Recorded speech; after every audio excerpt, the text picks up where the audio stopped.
തിരുവനന്തപുരത്തെ ചിത്രാഞ്ജലി സ്റ്റുഡിയോയിലാണ് ഭൂരിഭാഗം ദിവസങ്ങളിലും ഷൂട്ടിംഗ് ഉണ്ടാവുക. അവരുടെ പ്രത്യേകമായ ഷൂട്ടിംഗ് സെറ്റുകളൊക്കെ തന്നെയും അവിടെയാണ് നടക്കുന്നത്. റോഡുകളിലും അല്ലാതെയും ഒക്കെ ഷൂട്ട് ചെയ്യാൻ പ്രയാസമാകുമ്പോൾ അവർ ചിത്രാഞ്ജലി സ്റ്റുഡിയോയിൽ തന്നെയാണ് ഭൂരിഭാഗം സീരിയലുകാർ പണ്ട് മുതലേ എത്താറുള്ളത്.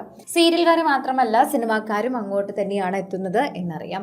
പ്രേക്ഷകർക്ക് വളരെയധികം ഇഷ്ടമുള്ള താരങ്ങളായ നടൻ നിതിൻ ജയ്ക്കും ദേവയും ഇപ്പോൾ അവിടെ ആകെ പെട്ടിരിക്കുന്ന അവസ്ഥയിലാണ് എന്നാണ് അറിയാൻ സാധിക്കുന്നത്.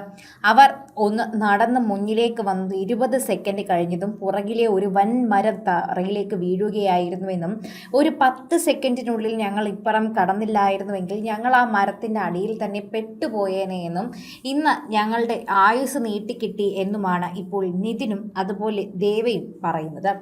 പ്രേക്ഷകർ വളരെയധികം കൃത്യമായി കേൾക്കുകയും ചെയ്യുന്നുണ്ട്.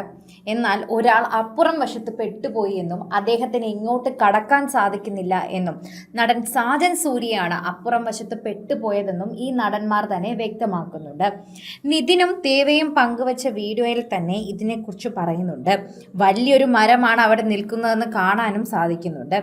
ശരിക്കും പറഞ്ഞാൽ ആയുസ് നീട്ടിക്കിട്ടി എന്ന് മാത്രമേ ഞങ്ങൾക്ക് പറയാൻ സാധിക്കൂ.